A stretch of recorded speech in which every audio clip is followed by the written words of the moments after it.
ત્રીજા નોરથી અમદાવાદ ખાતે નવલી નવરાત્રીમાં ગરબા રમવા ખેલૈયાઓ હિલોડે ચડ્યા હતા. સિંધુ ભવન ખાતે આવેલ આરકે પાર્ટી પ્લોટમાં ગરબા ગૃહ 2025માં ખેલૈયાઓ ગરબે રમવા ઉમટ્યા હતા, જ્યાં મનમુકી 12 વાગ્યા સુધી રમ્યા હતા. ગાઈડલાઈન મુજબ 12 વાગ્યા પછી મંડળી ગરબામાં ઝૂમતા જોવા મળ્યા હતા. તો ગુજરાતી અભિનેત્રી પણ ત્યાં પહોંચી હતી અને ખેલૈયાઓના ગરબાનો ઉત્સાહ વધાર્યો હતો.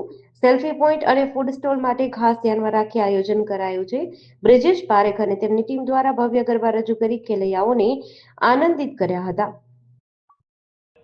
મારું સોંગ જમકુડી રે જમકુડી રિલીઝ થઈ ચૂક્યું છે, 7 મિલિયન ક્રોસ કરી ચૂક્યું છે અને હું આજે બોસ ઇવેન્ટ ગરબા ગ્રુપ 2025માં આવી છું અને બહુ સરસ રીતે મેનેજમેન્ટ કર્યું છે અને બહુ સરસ રીતે પ્રમોશન કર્યું. અને આમ જોવા જઈએ તો ગરબામાં મારું ફર્સ્ટ પ્રમોશન છે નવરાત્રિના સિઝન્સમાં આ ઇવેન્ટમાં, તો હું બહુ જ ખુશ છું.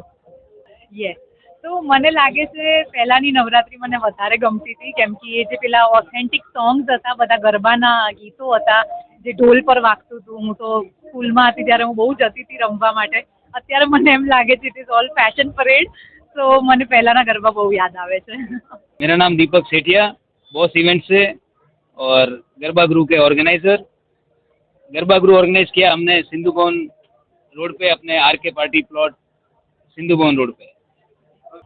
माहौल हमारे यहाँ पे पिछले आज तीसरा दिन है नवरात्रि का और 3 दिन से रोज कोई ना कोई अच्छे सेलिब्रिटीज, आज जैसे रमकुड़ी जमकुड़ी मूवी की एक्ट्रेस वगैरह वो लोग आए हुए हैं, मौलिक चौहान हमारे आए हुए हैं, परसों भी हमारे यहाँ पे एक्टर एक्ट्रेस आए हुए थे, वैशल सेठ वगैरह, तो रोज कोई ना कोई आ ही रहे हैं। माहौल बहुत अमेजिंग है। पहले 3 दिन का हमें डर लग रहा था कि 3-4 दिन क्राउड नहीं होगी, लेकिन जोरदार क्राउड है। अभी भी शायद मेरे पीछे अगर आप देखोगे तो क्राउड देखो आराम से बैठी है, घर जाने का कोई नाम नहीं ले रहा है, ये माहौल है। GDC ન્યૂઝ સાથે સંજીવ રાજપૂત, અમદાવાદ।